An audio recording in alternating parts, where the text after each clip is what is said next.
So my journey in narcissism. Have a lot of people that ask, how'd you become self-aware? Like, where are you at? Like, how did this happen? Like, you're the unicorn, you're the unusual person. And yeah, that's true. I got to the place where I realized that my life wasn't working and I hated it. It sucked. There was nothing I could do that would fix it. Everything seemed to be a stupid cycle and just keep going and going and going. Nothing was ever happening. Nothing was ever changing. Just my story alone, I could probably do like 10 videos on. But I want to at least give you like a little synopsis or a little idea.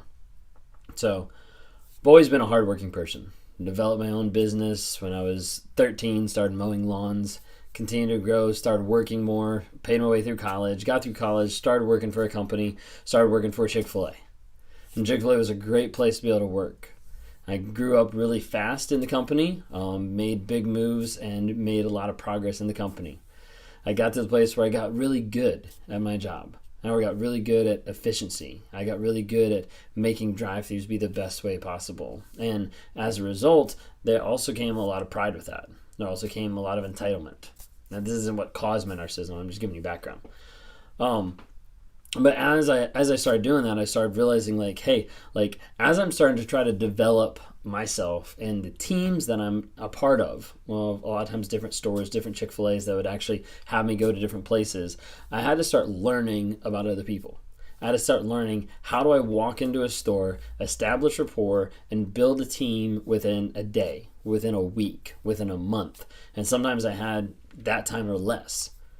And so I started doing personality quizzes. I started learning about different types of personalities. I originally was first introduced to the DISC personality. I'm like a high D. Like whenever I first did it, I was like off the charts D and like no S, if anybody knows the DISC personality. So I realized like early on, I was like, I relate a little bit differently than some people. Like I have a very strong personality in some aspects. When I first got back my report of the DISC personality, I took it to my wife, who was my girlfriend at that time, and I showed her the 27-page report, and I was like, read this paragraph. I was like, this makes me seem like a jerk. And she like read over it, and she was like, yeah, it's kind of accurate. And I was like, okay, whatever. And so they kept moving on with life, but I still wanted to learn and still wanted to grow because I knew, hey, the things that I had in my life, the things how I was interacting with other people weren't going to get me what I wanted. Like if I needed something implemented right away, I could make it happen right away, but I would trample over people to do it.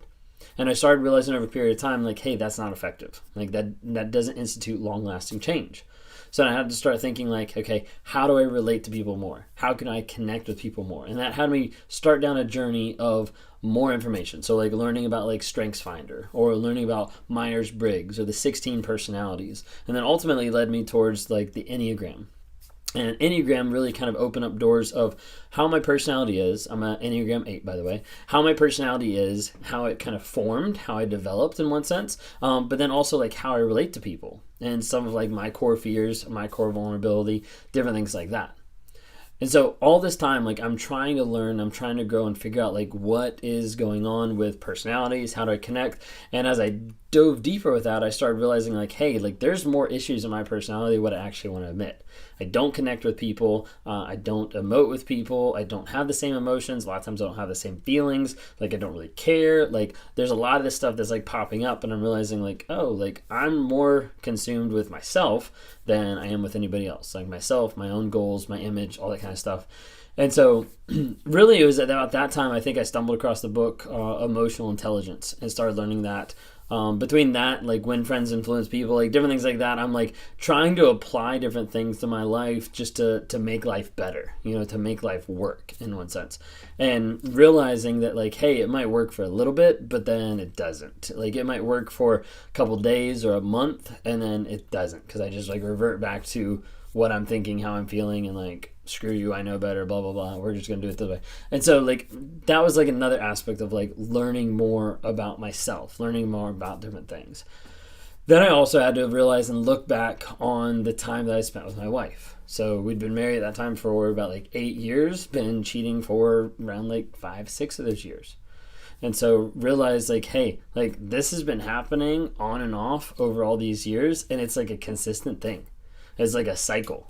there was a point in time where I actually thought like, hey, I might actually be cursed. Like, this is just going to happen like once a year or every other year. Like, something's going to happen. I'm going to get into a affair. I'm going to have a fling, like whatever it might be. Like, this is just going to happen. And I started to think in my mind, like, this is just life. Like, I guess I'm just like screwed. Like, I guess this is just the way I'm going to be.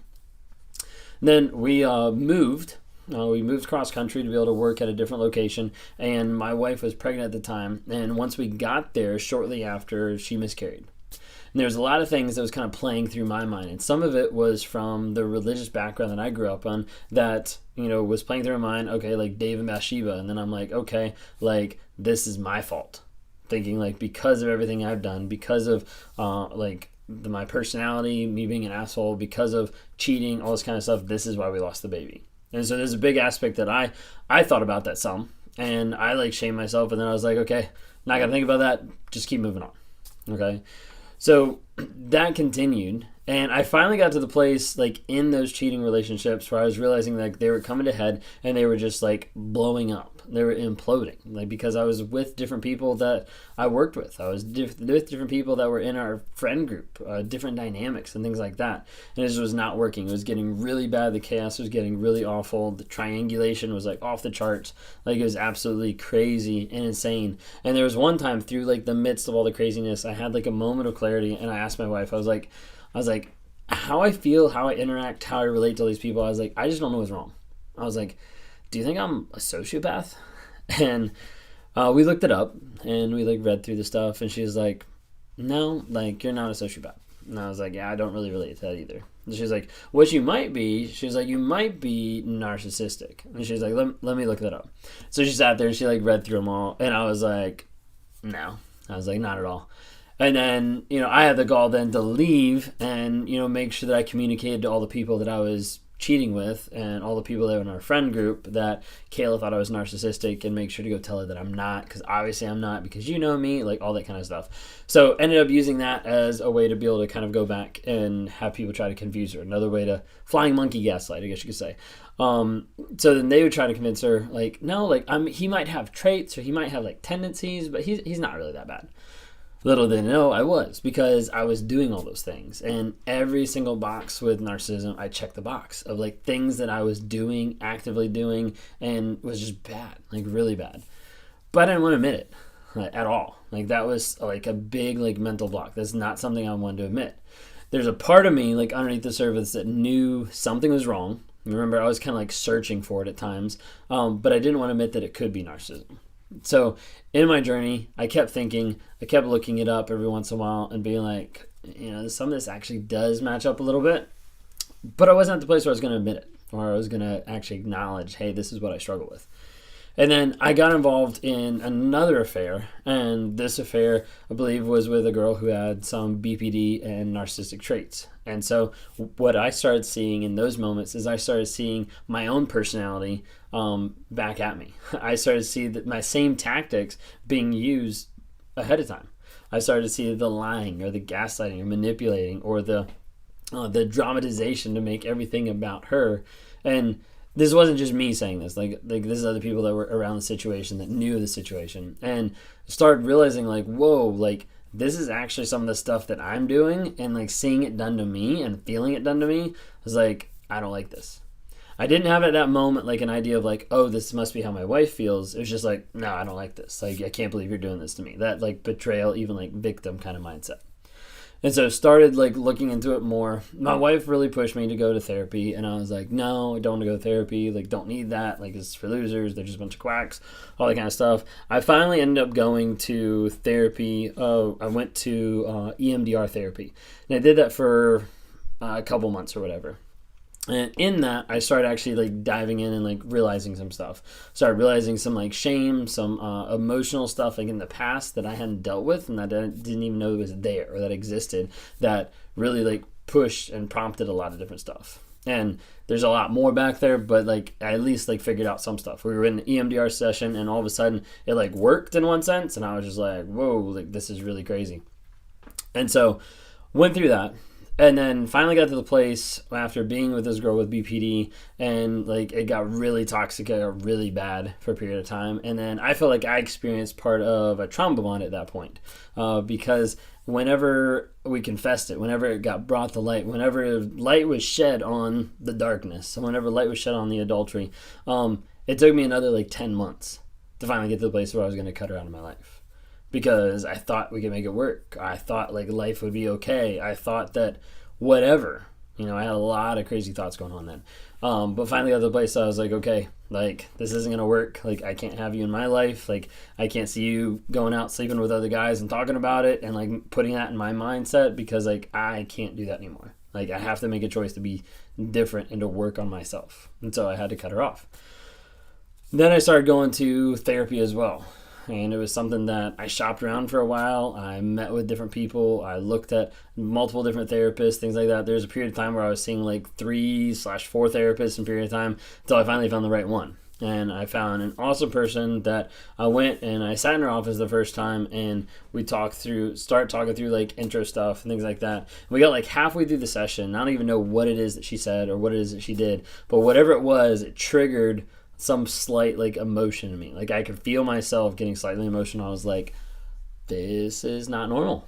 Like this is completely different. This is super weird. And whenever that happened, I was like, okay. I was like, well, I guess this is the one. Like this is the place I'm supposed to be. So been in therapy with her weekly, going on for a year now, which has been like really awesome, really beneficial, and really been like getting to the place of acknowledging like, hey, like I've got stuff that's wrong. Like I've got stuff in my head that does not make sense and that does not correlate to the majority of people out there, but that's what's in my head. Then I went through a course called the Wake Up Warrior Challenge, and that's a 30-day course that is absolutely amazing. It's absolutely incredible. And part of the premise is about how guys need to be men or how women need to lead. And really it comes down to the point of like, you need to stop fucking lying. Like there's really no other way around it. Like until you get to the place that you admit where you are, there's no chance of getting anywhere else. So I finally got to the place where I acknowledged like, hey, this is stuff that I struggle with. This is stuff that I actively deal with on a day-to-day basis. And it didn't give me despair, it didn't give me discouragement, and it didn't bring me joy either. But for me, it started to acknowledge like, hey, this is where I am. Now I actually have a target. I actually have something to work towards. I actually have something that I can focus on working on my life to grow and change to be the best person I can possibly be with the things that I deal with the things that I struggle with on a day-to-day basis. So coming out of that Warrior Challenge, I identified 7 different lies that I have in my life. 7 lies that have affected me, that have kept me from my relationship with God, have kept me from myself, have put lies in between myself and my work, my boss, my wife, everything like that. And then I started realizing like, hey, like I have to start cutting the lies. There's been tons of different revelations that I've experienced like through therapy. Like one a while back was that feelings aren't bad. Some people were like, whoa, like you didn't know that? Like, no, like that was something that like literally it took multiple sessions and finally got to the place where I was like, oh, so like feelings aren't bad. Like it was just something that was not the norm. It was not normal for someone to say that. Feelings aren't bad. Getting to the place of like understanding like a little bit more of like my emotions or like what's going on. And even then there's a lot of times I still like have like basically 5 emotions and I can't really like tap into other ones. So I use like an emotion wheel so I can figure out like what I'm actually thinking, what I'm actually feeling, because it doesn't come naturally. But the biggest thing coming out of the Wake Up Warrior was the concept to stop lying. And then I started realizing even past couple months ago, just like solidifying the idea of honesty breeds that vulnerability. And even though I hate vulnerability because it means I have to be honest, which means I can't be right all the time, which I can't be the best person or the most inflated person in the whole room, but that honesty breeds that vulnerability, and vulnerability is the only way I'm going to be able to change. Because through vulnerability, I can actually see, hey, this is where I'm at. This is me acknowledging where I'm at, and these are the steps I need to take to continue my growth and continue to change and develop and to be the person I need to be. But that's something that's like super hard because you have vulnerability that's squelched by shame, and you've got guilt that's tied into all of it, and you've got all this stuff that's kind of like this big mixing bowl of stuff. But I realized like, hey, like if I don't get to the place where I start being completely honest about everything, And that took a while. Like, it wasn't like I was like, oh, like, I'm honest today. Like, no, like, with Kayla, like, it was like a good, like, year of me doing, like, trickle truth. Like, thinking that I was going to be, oh, this will hurt her less if I only tell her a little bit. When in reality, I'm, like, hurting her more because I'm, like, peeling off the Band-Aid. Not just, like, super slow, but, like, microscopically slow because we're doing that for, like, a whole year. And then I finally got to the place where I was sitting one day and I was like, I don't think I have any more. Like, I don't think I have any more lies that I'm telling, that I'm embodying, that I'm like thinking through. Now, are the ones that pop up? Yes. Are the ones that like want to pop up like in my mind or want to have me like self-doubt, question? Yeah, absolutely. But I got to the place where I was like, hey, I need to be honest so I can be vulnerable. Hate vulnerability. It's awful. It's like cringeworthy. Like, but I have to be vulnerable because if I'm not vulnerable, I can't learn and grow and change, and I can't work on myself to continue to grow to be a better person. And so I have to be vulnerable so I can accept where I am right now so I continue to work on change. And that's what I committed to do. And then I got to the place where I committed to do it not just in my own personal life, not just with my wife, but with everybody. So that's why we jumped on social media, and now I'm on here to promote awareness about narcissism and encourage people with growth, healing, and change, whether that's listening to my journey or whether that's helping you along yours.